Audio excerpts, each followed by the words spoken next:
ஒரு முக்கியமான விஷயத்த 2K கிட்ஸுக்கும் ஜென்ஜி ஜெனரேஷனுக்கும் எப்படி கன்வே பண்ணா அது கரெக்டா போய் சேரும்ன்றத தெரிஞ்சு அதுக்கு ஏத்த மாதிரி கதையை சூஸ் பண்ணி நடிக்கிறது தான் பிரதீப் ரங்கநாதன். இதுக்கு முன்னாடி அவர் எடுத்த கோமாளி, லவ் டுடே ஆகட்டும், அதை தாண்டி அவர் நடிச்ச டிராகன் படம் ஆகட்டும், இது எல்லாமே ஜென்ஜி ஜெனரேஷனுக்கு ஏத்த மாதிரி ஒரு ஸ்கிரீன் பிளே கொடுத்து அதுல முக்கியமான ஒரு கருத்தை ஒண்ணு வச்சிருப்பாரு. அந்த வகையில இந்த டியூட் படமும் அதுக்கு ஏத்த மாதிரி இருக்குமா இல்ல வேற மாதிரி ஜர்னரா அப்படின்றத இந்த ரிவ்யூல பார்ப்போம். ஒரு புது ஹீரோ நடிச்சு அதுக்கு ஒரு பயங்கர எக்ஸ்பெக்டேஷனோட இருக்குன்னா அது பிரதீப் ரங்கநாதனுக்கு மட்டும்தான். ஏன்னா இதுக்கு முன்னாடி நடிச்ச 2 படமுமே அவருக்கு பெரிய ஹிட்ன்றதுனால இந்த படத்துக்கு ஒரு பெரிய எதிர்பார்ப்பு இருந்துட்டே தான் இருந்துச்சு. அதுக்கு ஏத்த மாதிரி ட்ரைலரும் இருந்ததுனால ஒரு எக்ஸ்பெக்டேஷன் நிறையவே இருந்துச்சுன்னு சொல்லலாம் இந்த படத்துக்கு. இந்த டியூட் படத்தோட ஒன்லைன் ஸ்டோரி என்னன்னு பாத்தீங்கன்னா, ஹீரோவா நடிச்சிருக்க பிரதீப், ஹீரோயினா நடிச்சிருக்க மமிதா பைஜு, இவங்களோட ஃப்ரெண்ட்ஸ், இவங்க எல்லாரும் சேர்ந்து ஒரு பிராங்க் பண்ணி சர்ப்ரைஸ் பண்ற ஈவென்ட் மேனேஜ்மெண்ட் கம்பெனி நடத்திட்டு வராங்க. பிரதீப் ரங்கநாதனோட மாமா பொண்ணா இருக்கிற மமிதா பைஜு பிரதீப்புக்கு ப்ரொபோஸ் பண்றாங்க. அந்த டைம்ல அவர் அக்செப்ட் பண்ணாம, பிரதீப் லவ் வரும்போது மமிதா பைஜு அக்செப்ட் பண்ணாம, இதை தாண்டி 2 பேருமே லவ் பண்றாங்கன்னு நினைச்சு மாமாவா இருக்கக்கூடிய சரத்குமார் 2 பேருக்கும் மேரேஜ் பிக்ஸ் பண்றாரு. அவங்க அப்பாவுக்கு பயந்து 2 பேருமே ஃபேக் மேரேஜ் பண்ணி ஹீரோயின் மமிதா பைஜு லவ் பண்ற பையனோட எப்படியாவது சேர்த்து வைக்கணும்னு சொல்லி ஒரு பையன் லவ்க்காக எவ்வளவு எக்ஸ்ட்ரீம் போறான் இந்த காலத்துல அப்படின்றத ஒரு மாடர்னா சொல்லியிருக்காங்கன்னே சொல்லலாம் இந்த படத்துல. அதாவது தாலியை தாண்டி அதுக்கு பின்னாடி இருக்க ஃபீலிங்ஸ் எந்த அளவு முக்கியம், இந்த ஃபேக் மேரேஜ் பண்ணதுக்கு அப்புறம் இவங்களுக்கு என்ன ஆச்சு, சரத்குமார் இவங்களை என்ன பண்ணாரு, மமிதா பைஜு அவங்களோட லவரோட சேர்ந்தாங்களா இல்லையா, பிரதீப்புக்கு கல்யாணம் ஆச்சா இல்லையான்றதான் இந்த படத்தோட ஒன்லைன் ஸ்டோரி. இந்த படத்துல எது ஒர்க் அவுட் ஆச்சு, எது ஒர்க் அவுட் ஆகலான்றத இந்த ரிவ்யூல பார்ப்போம். அதுக்கு முன்னாடி நீங்க இன்னும் நம்ம சேனலை சப்ஸ்கிரைப் பண்ணாம இந்த வீடியோ பாக்குறீங்கன்னா மறக்காம சப்ஸ்கிரைப் பண்ணிக்கோங்க.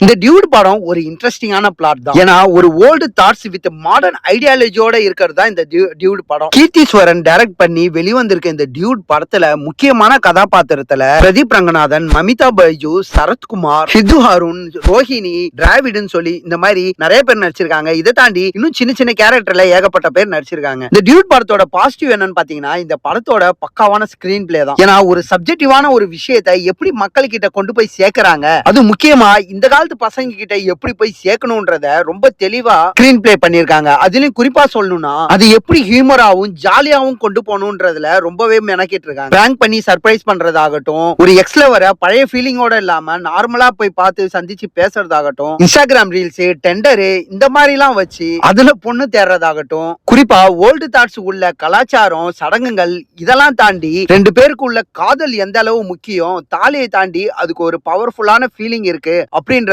ரொம்ப அழகா ஸ்கிரீன் பிளே பண்ணிருக்காங்கன்னு சொல்லலாம். இந்த படத்தோட இன்னொரு பாசிட்டிவ் என்னவா பாக்குறேன்னா, இந்த தம் அடிக்கிறது, சரக்கு அடிக்கிறது இதெல்லாம் எதுவுமே இல்லாம லவ் ஃபெயிலியர் ஆனாலுமே சரி அந்த மாதிரி எந்த ஒரு விஷயமே ஹீரோ யூஸ் பண்ணாம இருக்கிறதுமே ஒரு நல்ல ஐடியாவும் கூட. அண்ட் அது ரொம்பவே ஒர்க் அவுட் ஆயிருக்குன்னே சொல்லலாம். ஏன்னா ஒரு படத்தையும் பார்த்து இன்ஃபுளுன்ஸ் ஆகுறவங்க நிறைய பேர் இருப்பாங்க. அந்த வகையில இந்த படத்துல லவ் ஃபெயிலியர் ஆனாலும் சரி அது எப்படி கடந்து போகணும், அதுக்காக நம்ம தம் அடிக்கணும், சரக்கு தான் அடிக்கணும், அந்த மாதிரி எந்த ஒரு சீனுமே இல்லாம ரொம்பவே நல்லாவே கையாண்டிருக்காங்கன்னே சொல்லலாம் இந்த படத்தை.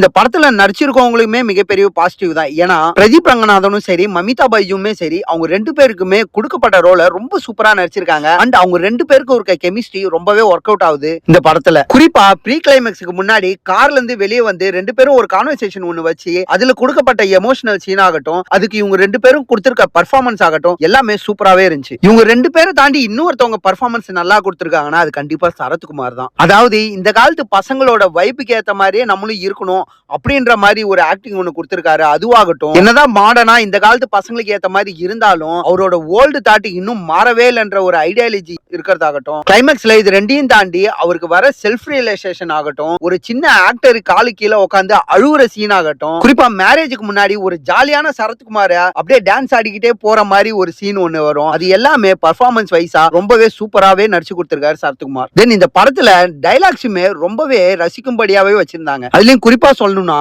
லைஃப் நம்ம லெஃப்ட் ஹேண்ட்ல டீல் பண்ணா லைஃப் நம்மள லெஃப்ட் ஹேண்ட்ல டீல் பண்றோம் அப்படின்ற டைலாக் ஆகட்டும், உன் புத்தி குழப்பத்துல இருக்கு மனசுதான் கிளியரா இருக்கு அப்படின்ற டைலாக் ஆகட்டும், தேவதாஸ் சார் நீங்க ஏன் எனக்கு இவ்வளவு பண்றீங்க அப்படின்ற டைலாக் ஆகட்டும், மானம் போச்சுன்னா நீ போய் சாவுன்னு சொல்லி சரத்குமார் கிட்ட சொல்ற டைலாக் ஆகட்டும், ஒரு கிரிட்டிக்கலான சிச்சுவேஷன்ல ஃபேக் மேரேஜ் பண்ணுன்னு சொல்லி முடிவெடுத்ததுக்கு அப்புறம் ஃப்ரெண்ட் அவர்கிட்ட நீ தாலி கட்டுறியே உனக்கு அவமானமா இல்லையா அப்படின்னு கேட்கும்போது, ஜாதியை நினைச்சு ஆணவ கொலை பண்ற அவனுக்கே அவமானமா இல்ல எனக்கு ஏன்டா அவமானமா இருக்கணும்ன்ற டைலாக் ஆகட்டும், ஒரு சின்ன கான்வர்சேஷன் அப்போ தேவையில்லாம இங்க ஃபெமினிசம் பேசாத அப்படின்னு சொல்லி நோஸ்கன் பண்றதாகட்டும், தென் தாலி முக்கியம் இல்ல, தாலிக்கு பின்னாடி இருக்க ஃபீலிங்ஸ் தான் முக்கியம் அப்படின்ற டைலாக் ஆகட்டும், இந்த மாதிரி ஏகப்பட்ட டைலாக் நல்லாவே இன்ட்ரெஸ்டிங்காவே இருந்துச்சு இந்த படத்துல. இந்த மாதிரி சீன் வழியாவும் டைலாக் வழியாவும் பர்ஃபார்மன்ஸ் வழியாவும் பயங்கரமா இன்ட்ரெஸ்டிங்கா நிறைய இருந்தாலும் சின்ன சின்ன குறைகளுமே இந்த படத்துல நிறைய இருக்குன்னே சொல்லுவேன். குறிப்பா சொல்லணும்னா மமிதா பைஜோவும் ஃபாரின்ற ஒரு கேரக்டரும் லவ் பண்றாங்க. அவங்களுக்கான லவ் எலிவேஷன் ரொம்பவே கம்மியா இருந்த மாதிரி தான் இருந்துச்சு. ஹீரோயினுக்காக ஹீரோ என்ன வேணா பண்ணுவாருன்றது ஓகேவா இருந்தாலும் அதுக்கு பின்னாடி உள்ள ரீசன் அந்த இடத்துல மட்டும் ரைட்டிங் ரொம்பவே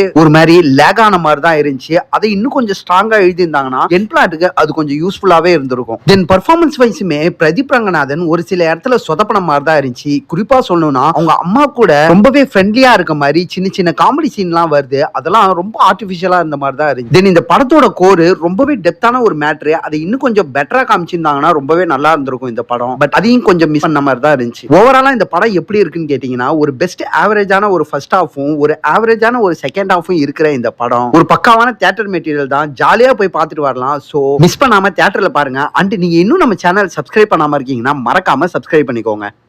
ஒரு விஷயத்தை லெஃப்ட் ஹேண்ட்ல டீல் பண்ணா லைஃப் லெஃப்ட் ஹேண்ட்ல டீல்